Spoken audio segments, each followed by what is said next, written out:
You people are lazy leeches. That's why you'll always be nothing but help behind a counter. The words shot out of his mouth like poison, fast and deliberate, cutting through the air with a sting that everyone in the room felt, even those who pretended not to hear. Elliot Carver wasn't drunk, wasn't pushed, and wasn't joking. He meant every word, and he said them directly to Maya Jackson, a 24-year-old black barista who had just handed him a perfectly made latte. Her hand was still on the countertop when he said it. The smile she wore seconds earlier slipped off her face like a mask. Her co-workers froze. Her manager stayed in the back. And the man, Elliot, didn't blink. Before we dive into what happens next, where are you watching from? Drop your city in the comments. And if you believe respect still matters, like this video and subscribe. Now, let me take you back to that morning. Maya was just doing her job. She had clocked in early, moved quickly, stayed polite. It was a busy morning, like always. And she'd already made dozens of drinks, lattes, macchiatos, Americanos, all flowing out smoothly. She was sharp, organized, steady, the kind of worker you can count on, even when she has every reason not to show up. She was raising a 5-year-old son, going to college part-time, and living in a 2-bedroom apartment with her mom. She had responsibilities stacked sky-high.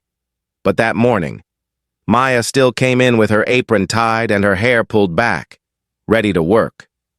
Then came customer number 50, Elliot Carver, a man used to being obeyed, not served.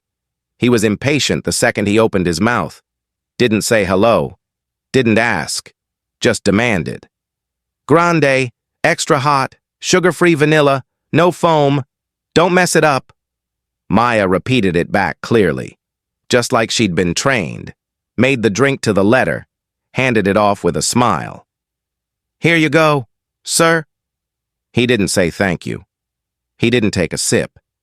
He just stared at the cup like it had offended him.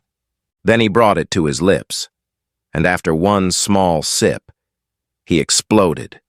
It's cold. Jesus. You people can't do anything right.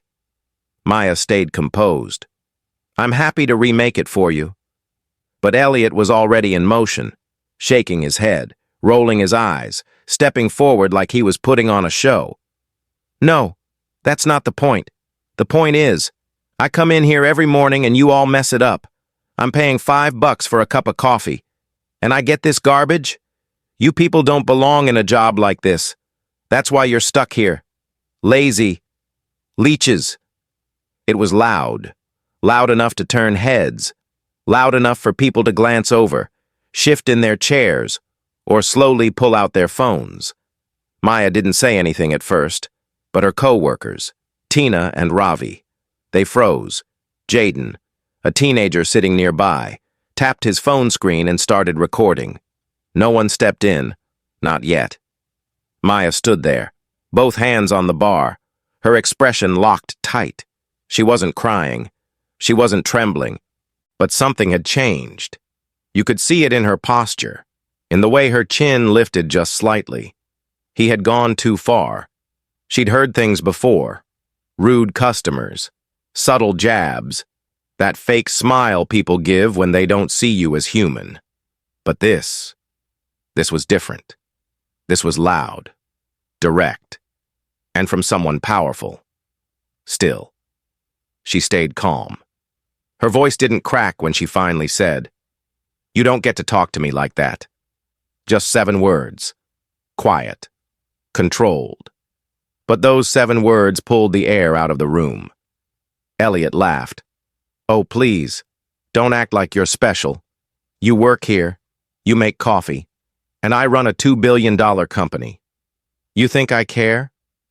Then he looked around, scoffed, and muttered, "I'll have your job by the end of the day."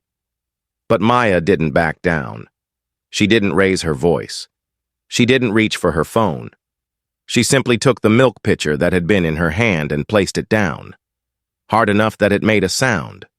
A clean, cold sound. Not violent. Not angry. Just final. the kind of sound that says, "I'm done letting you walk over me." Elliot blinked. A few people in the store looked up. Someone whispered. A phone camera zoomed in. And that's when it happened. A moment that seemed ordinary on the outside but would end up shaking a city. A moment when one woman decided she wouldn't stay small, wouldn't stay silent. Not this time. Because Maya Jackson had been quiet before. She'd been overlooked, talked down to, underestimated. But not anymore. That moment, that one insult, and her quiet response would soon be on 10 million screens. It would be dissected, shared, debated, and remembered. And it would be the beginning of something much, much bigger than anyone in that store could have imagined.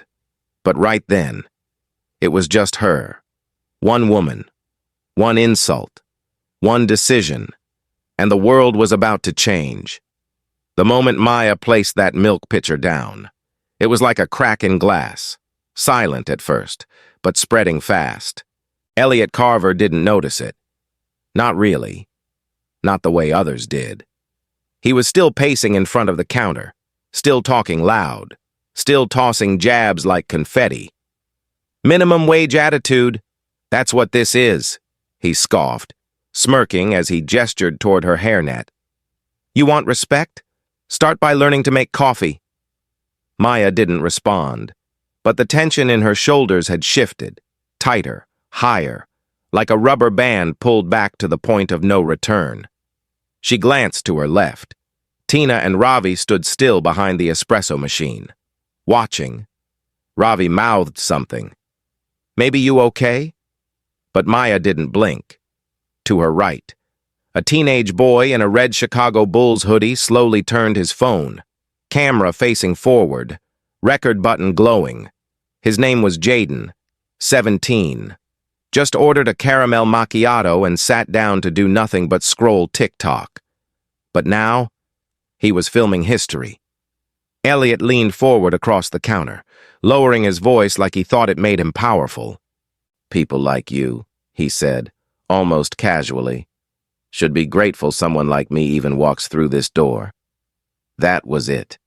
That was the moment it snapped. Maya's hand shot to the side, grabbing the small metal scoop meant for ice, and she slammed it.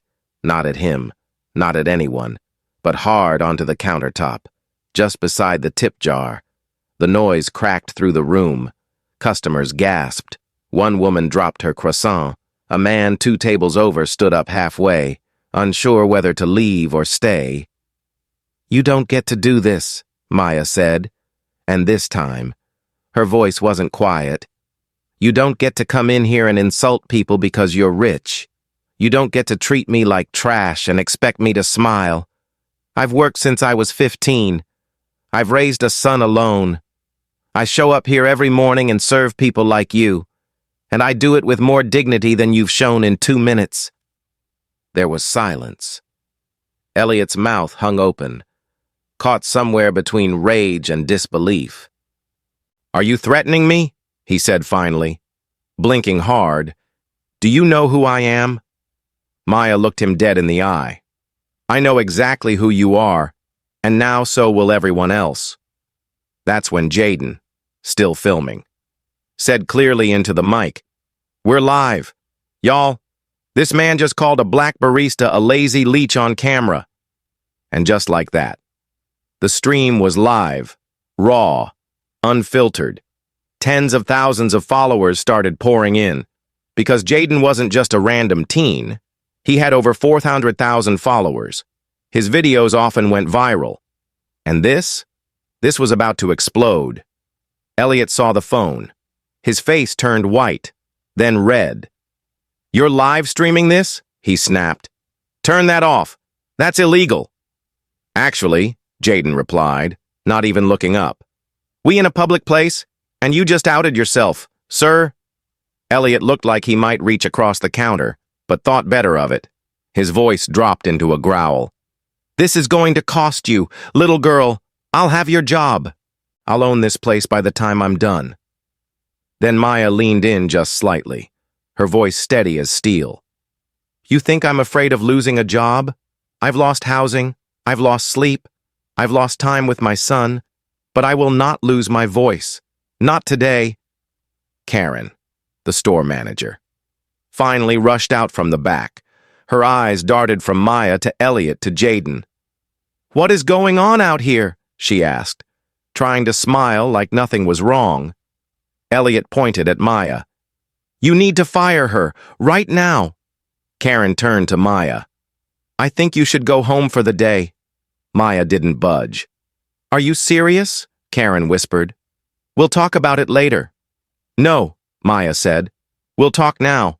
While the camera's rolling," Jaden's voice came through again. "Over 2,000 people watching now." Then it jumped. 3,000. 5. 20,000. The chat box on the screen filled with comments. "What did he say to her?" "That guy is disgusting. This is why we need to protect workers." The hashtag Justice for Maya started trending before Maya even left the counter.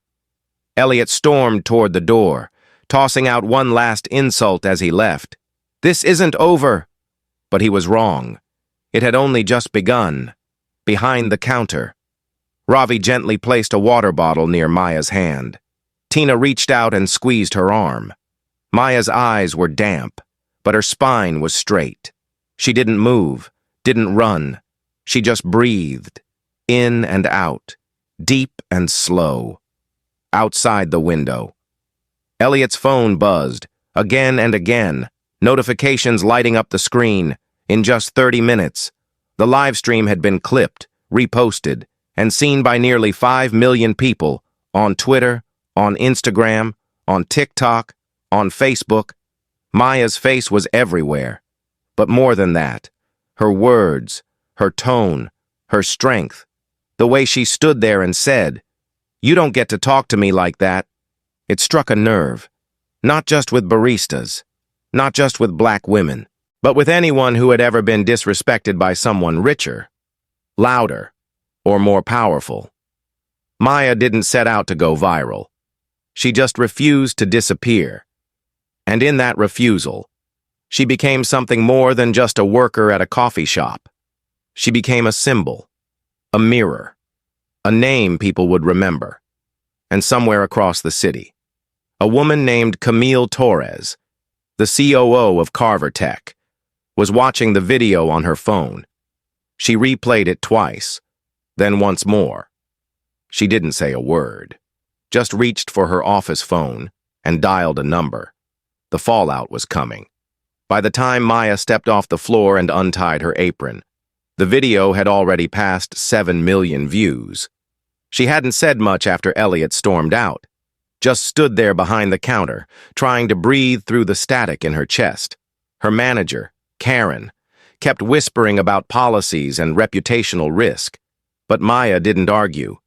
She knew that tone, the one where they smile but their eyes are already measuring how fast they can make you disappear. "Just take the rest of the day off," Karen said, trying to sound casual, like Maya hadn't just been publicly humiliated in front of a crowd and half the internet. Maya walked to the back, grabbed her coat, and left without a word. Her hands were trembling, not from fear, not exactly, but from the pressure of holding everything in. As she sat down on the train, the red line rattling beneath her feet, she finally opened her phone. There it was, her face, everywhere. Hashtag Justice for Maya was trending at number 3 in the country. The livestream clip had been shared by activist pages, local news reporters, even a few celebrities. Some people were calling for Elliot to be fired. Others were saying Starbucks had better not touch her job. But the comments, they were a mix. A lot of love. Yes, people saying she was brave. People calling her a queen. But there was hate, too. The usual garbage. Entitled, overreacting, playing the race card. She read the first few, then stopped, closed the app, put the phone in her lap, and stared at her reflection in the window. She thought about her son, Malik. He was probably coloring at daycare, completely unaware that his mother had just been shoved into the center of a public storm.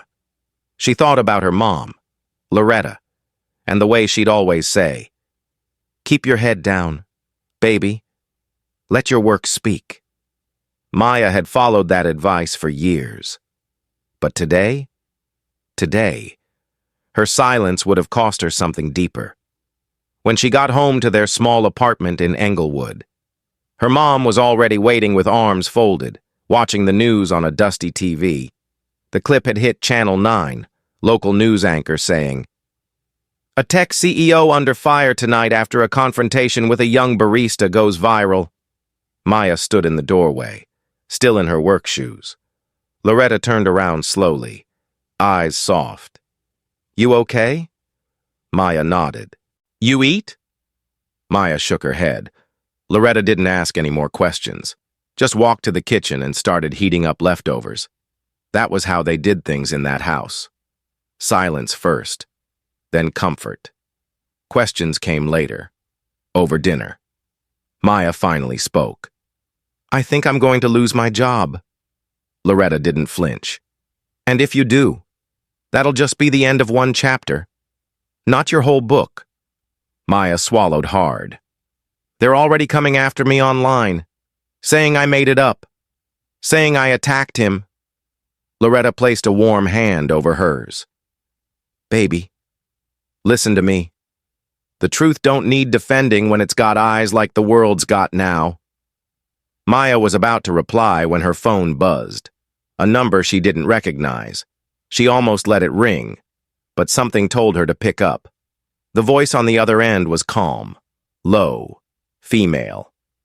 "Hi, Maya. My name is Camille Torres. I'm the COO of Carvertech. I saw the video." Maya didn't speak. Camille continued. "I believe you. And more importantly, I know who Elliot is. I've worked beside him for years. What you experienced, it wasn't new. It was just finally recorded." Maya slowly stood, walking into the hallway so Malik wouldn't overhear. "Why are you calling me?" she asked. Camille paused. "Because I think this is bigger than a video, and I think we can do something about it. Together, but not over the phone." Maya didn't answer right away. She was used to people disappearing when things got messy, not showing up. Camille must have sensed her hesitation. "I don't want anything from you," she added. "I'm not corporate damage control. I'm a woman who's seen this man hurt a lot of people, and I'm done protecting him." Maya's breath caught. "What are you proposing?" Camille said. "Let's meet tomorrow, somewhere neutral. You choose. I'll be there." After they hung up, Maya stood in the hallway for a long time, not crying, not pacing, just still, trying to decide whether this was another setup or the first real chance she'd had to fight back. Later that night, after Malik was asleep, Maya opened her laptop and pulled up the video again. She watched herself on screen, her face steady, her voice calm, the way she placed the milk pitcher down like it meant something. She didn't recognize the woman in the video, not fully. That woman looked unshakable, bigger than the moment, like she wasn't just defending herself, but standing in for every person who never got to speak. Maya didn't smile, but she didn't look away either, because deep down, she knew something had changed, not just online, not just at work, but inside her. There was no going back to quiet, no going back to letting things slide. She didn't know what tomorrow would bring, but for the first time in a long time, she didn't feel small. She felt seen. Maya chose a quiet cafe just 3 blocks from her college, somewhere familiar, somewhere public. She arrived 10 minutes early and sat near the back, watching the door, unsure what to expect. When Camille Torres walked in, she didn't come with an assistant, a lawyer, or any Starbucks in hand. She came alone, dressed simply, and nodded once before sitting across from Maya like 2 women meeting in the middle of a storm. "Thank you for coming," Camille said, Her voice was firm, but not cold. Maya didn't answer right away. She studied her. This woman who'd worked beside Elliot Carver for years, who'd stood just outside the spotlight while his empire grew. Maya finally asked. "Why now?" Camille folded her hands. "Because I saw a line get crossed, and I decided I'm not going to be silent anymore." Maya raised an eyebrow. "You saw worse than that behind closed doors, didn't you?" Camille didn't blink. "Yes, I did." She reached into her bag and pulled out a tablet, tapping once before turning the screen toward Maya. "That's internal footage from 3 months ago." Elliot screamed at a junior developer in front of a full meeting, called him incompetent, told him to go back to his third world school. He laughed afterward. No consequences. HR buried it. Maya watched the video. Her stomach turned. It wasn't just her. This was a pattern. Camille continued. "He's been protected for years. But what he said to you, what people saw, that changed the rules. It didn't come from a whistleblower. It came from you, a barista. That's why it hit." Maya looked down. "And now what? You want me to sue? File a complaint? What's the goal here?" Camille leaned in. "I want the truth out. All of it. We hold a press conference. I stand beside you. We present the pattern, video evidence, testimonies, financial records, and we end the myth of Elliot Carver, the genius CEO. We show the man he really is." Maya hesitated. "And what happens to me?" Camille didn't dodge the question. "You'll get attacked. Online. Probably in public. But you won't be alone. I'll back you legally, financially, and personally. You'll have security, legal counsel, and if you lose your job, I'll help you find something better. And that's not charity, that's justice." Maya looked away, voice low. "I'm not an activist. I'm just a mom who had a bad morning at work." Camille smiled slightly. "That's the lie women like us are told, that we're not enough to start something big. But look what you've already done."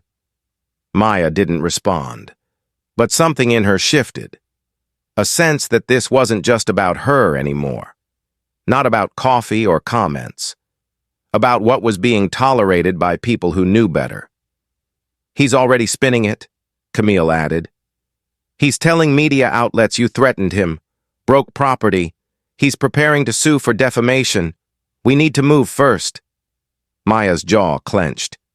"So I get punished either way." "Unless you take control," Camille said. "We speak first. We don't defend. We expose. We show people the truth. Before he can twist it." Maya looked up. "You really think people will listen to me?" Camille nodded. "They already are." Camille slid her a folder. Printed statements, screenshots, leaked HR documents. Maya scanned them slowly, each page confirming what her gut already knew. It had never just been her. Camille leaned back, exhaled, and said, "You have more power than you think, but you have to decide what kind of legacy you want." Maya closed the folder. "I'll do it, but I want it done my way." "Say the word," Camille replied. "I'll make it happen." And that was it. The decision was made, not out of anger, but out of something deeper. Clarity. Later that night, in a penthouse overlooking the city, Elliot Carver slammed his phone down on a marble counter, shouting at his assistant to call legal, call PR, call someone. His social media had been flooded, his LinkedIn hacked, his inbox was a war zone. "This is libel," he screamed into a conference call. "She broke a display case. I want every clip taken down," a voice on the other end said. "The board wants to meet in the morning. Tell the board I built this company. They're already talking succession." Elliot fell silent. The screen in front of him showed a headline. Viral video sparks questions about CEO behavior. Below it, a still image of Maya, face calm, eyes unwavering. She wasn't yelling, she wasn't crying, but she looked unbreakable. That image was everywhere. Camille's number appeared on his screen. He didn't answer, just stared at it. And suddenly, for the first time in a long time, Elliot Carver felt something unfamiliar. Not anger, not control, but fear. Because the machine he used to own, the media, the story, the spin, wasn't listening to him anymore. And across town. Maya stood in her kitchen, watching Malik build Lego towers on the floor. She didn't feel heroic. She didn't feel ready. But she felt something solid beneath her feet, a kind of strength that had been earned, not given. The next morning, she would step in front of microphones for the first time. She would face cameras, strangers, and noise. But tonight, she just watched her son play. And for once, she allowed herself to believe that maybe, just maybe, they were building something stronger than fear. The microphones were already set up when Maya arrived, but the crowd wasn't there for sound equipment. They were there for her, journalists, activists, baristas still wearing their aprons, mothers with strollers, students holding handwritten signs that said, "I am Maya, and we are not your help." Camille stood beside her in a tailored navy blazer, calm and grounded, while Maya wore a simple white blouse and the same black pants she'd worn to work the morning it all began.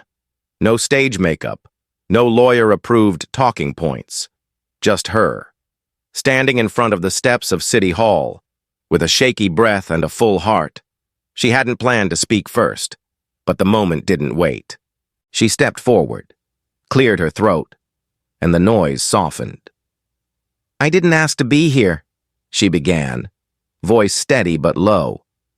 "I didn't wake up one morning thinking I'd be trending, or viral, or whatever word people are using today. I was just trying to get through a shift, just trying to make rent, raise my son. But then a man looked me in the eye and decided I wasn't worth basic respect." She paused, scanning the sea of faces. Some nodded, some wept, some simply stood still, holding their breath. "He told me people like me are lazy, leeches, that I should be grateful to hand him coffee." She looked down for a second, then back up. "And for a split second, I almost stayed quiet, but then I thought about my son, and my mother, and every black woman I've watched hold her head high while being treated like furniture in her own workplace." Camille stepped beside her then, took the mic, and began listing the facts. 5 internal complaints against Elliot Carver in the past 3 years. All quietly closed. 2 HR settlements, both under NDAs. Video footage of verbal abuse in team meetings, audio clips, testimonies. The crowd murmured with each one, but it was Maya's voice they came to hear. "They told me to go home," she continued, "to be quiet, to protect the company's image, but no one stopped to protect mine." And then, like a movie script flipped upside down, Elliot himself appeared, clean-shaven, in a charcoal suit, flanked by 2 attorneys. He didn't walk toward the stage, he walked toward the press, fast. "I'd like to make a statement," he snapped, pushing past a cameraman. "This whole thing is a media stunt. I was harassed. My character is being attacked by an employee who broke property and raised her voice in a professional setting. This is defamation." The crowd stirred, phones raised. Camille whispered something to Maya, who nodded once, then stepped back to the mic. "Would anyone like to see the full video?" she asked. "No edits, no hashtags, just what happened, from start to finish." A large screen was rolled out behind her. Jaden's live stream, the original source. The full 3 minutes and 52 seconds played, in the footage. Elliot's words rang out clear. "You people are lazy leeches." And then, unmistakably, he shoved another customer who had tried to intervene. Gasps echoed. One reporter dropped her pen. Another stepped forward and asked, Mr. Carver, do you still deny making those statements? Elliot looked like he might combust. That video's been tampered with. It's the original file, Camille replied, and it's time-stamped, unedited, verified. The crowd erupted, some cheering, some crying. A chant began. No hate in Chicago, no hate in Chicago. A woman in scrubs held up a sign that read, "My daughter works too," a man with a beard shouted. "We see you! Maya!" But Maya didn't raise her fists. She didn't cry. She just stood still, letting the moment wrap around her like a second skin. Elliot turned to leave, but a reporter called after him. "The board just released a statement. Mr. Carver, you've been removed as CEO effective immediately." The man froze mid-step. His attorneys closed in, shielding him from flashing cameras. Camille leaned over to Maya and whispered, "It's done." But Maya shook her head gently. "No, it's just beginning." Because this wasn't just about one man losing a title. It was about a shift in power. A moment when the system cracked. Just enough for someone like Maya to reach through and say, "I'm not invisible anymore." After the press cleared out, Maya stood at the edge of the crowd as people came to thank her. A woman with a gray bun and a CTA badge pressed a hand over Maya's heart and said, "You spoke for all of us." A young college student offered her a bracelet made of fabric that read, "Resist." Jaden, the teen who filmed the first video, approached with quiet pride. "You did that," he said. "We just watched." Maya smiled for the first time that day. Not big, not loud, just enough. And when Malik ran toward her and wrapped his arms around her waist, she picked him up and said, "Let's go home." But even as she said it, she knew nothing about her life was going back to the way it had been. Not her job, not her voice, not the world that had seen her take one insult and turn it into a revolution. 5 days had passed since the press conference. But for Maya Jackson, it still felt like everything had just happened that morning. She hadn't gone back to Starbucks. Karen left 2 voicemails, the kind that sounded polite but hollow, asking her to return once things had calmed down. Maya never called back, not because she was afraid, but because she knew she was done. That chapter had closed. Starbucks corporate had quietly offered her a $5,000 settlement and a non-disclosure agreement. Slid across the table like hush money with a smile, she turned it down without blinking. "I don't want your silence bonus," she'd told the lawyer. "I want a future." What she chose instead was purpose. Camille had followed through on every promise. She arranged for Maya to meet with a non-profit called Rise and Grind, a small but fierce community organization that focused on workplace justice for low-income workers across Chicago. Their office was modest, wedged between a tax center and a hair-braiding shop, but the spirit inside was electric. Maya walked in wearing her old work sneakers and left with a job, not as a receptionist or assistant, but as a lead community coordinator. The first task? Organizing workshops for baristas, bus drivers, janitors, anyone who had been told to just be grateful and take it. Maya didn't have a fancy title, but she had something more valuable: credibility. People listened when she spoke because they'd seen what she did when it counted. Meanwhile, Elliot Carver was unraveling in real time. His name had been pulled from Carver Tech's homepage within 24 hours of the board's decision. 3 major clients, totaling nearly $300 million in contracts, terminated their partnerships within a week. Stock prices dipped, legal complaints surfaced, and soon after, a class action lawsuit was filed by 7 former employees. Camille released a statement the following day, calm, clear, powerful. Accountability begins when silence ends. She was named interim CEO, but few doubted she would become permanent.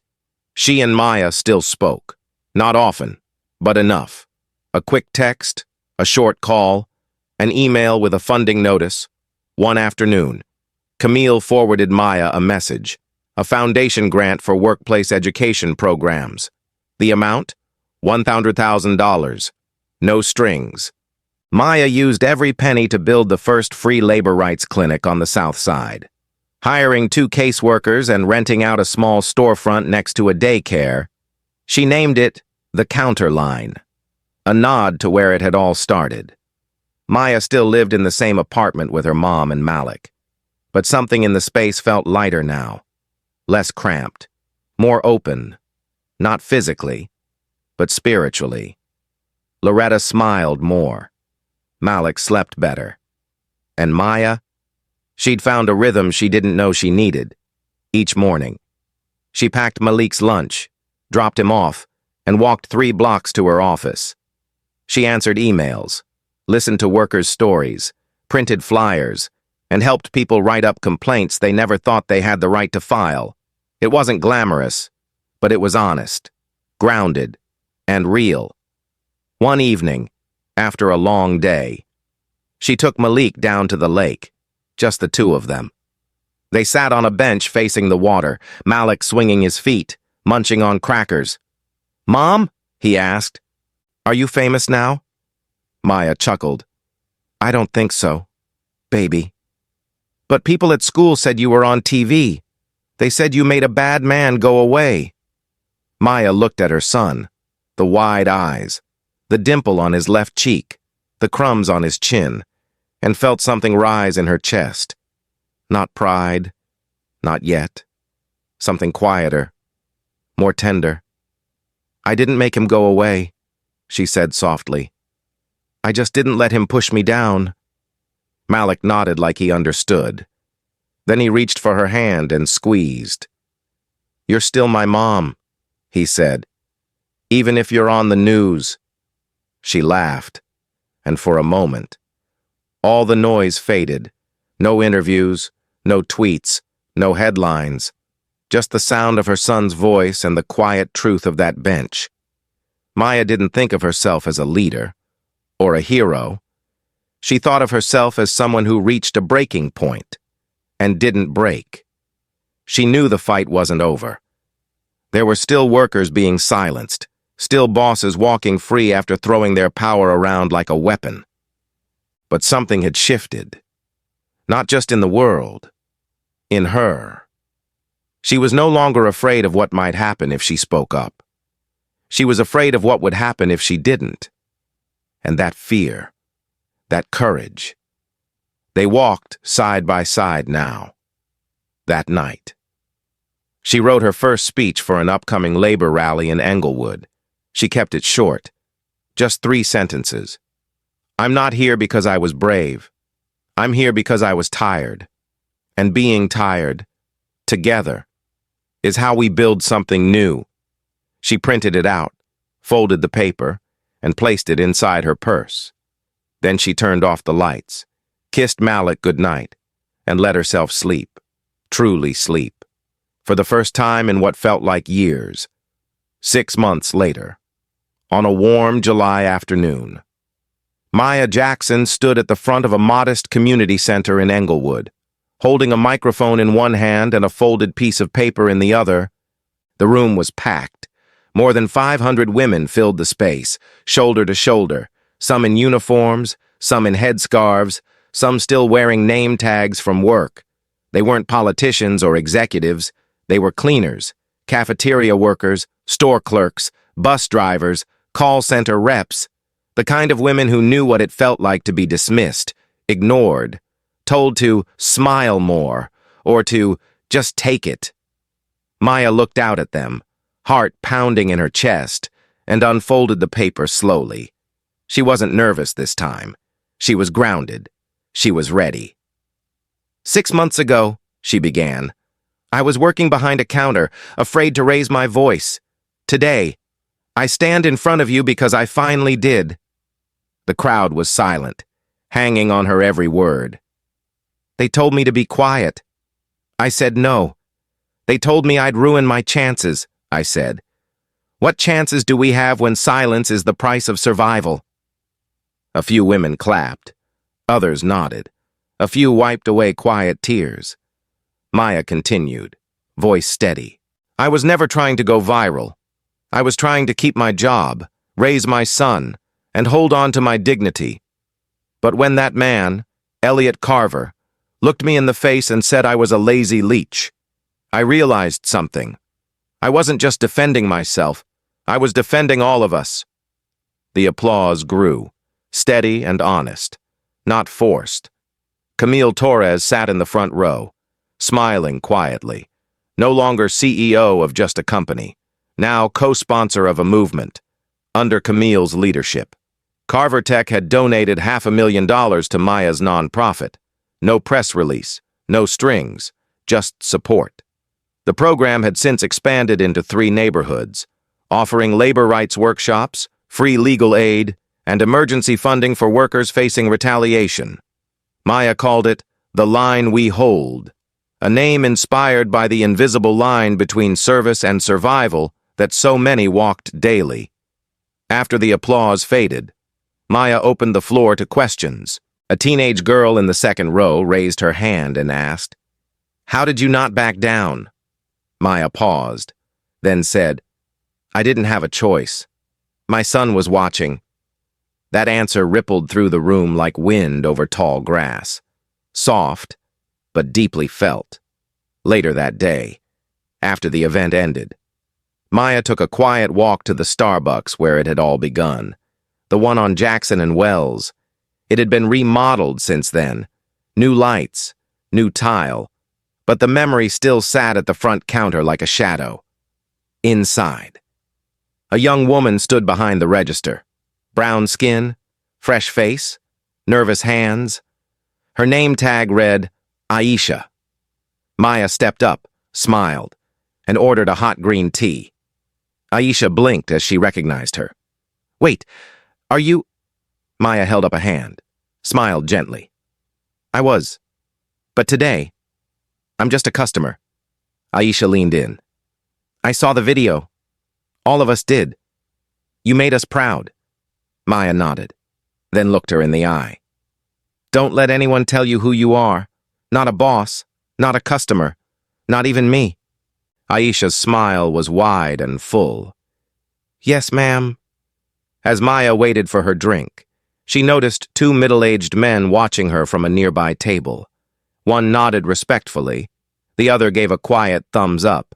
She didn't need applause anymore. Moments like this, silent, unrecorded, meant more. As she left the store, she walked past a flyer taped to the window. It read, "Worker Rights Session, this Saturday, led by Maya Jackson, free to all." She hadn't known they posted it. That made her smile. That night, back home. Malik was sitting at the kitchen table drawing pictures, crayon sketches of a woman at a microphone and a little boy with big eyes standing beside her. He held it up and said, "That's you. And me." She hugged him tightly and whispered, "That's us." Before bed, she pulled out a blank notebook and started writing her first draft for a citywide labor policy proposal. Something about paid leave, something about protection. She didn't know all the legal terms yet, but she'd learn, one step at a time. She had plans now, not just survival plans, but structural ones, the kind that would outlast headlines. And across the city, Elliot Carver was long gone.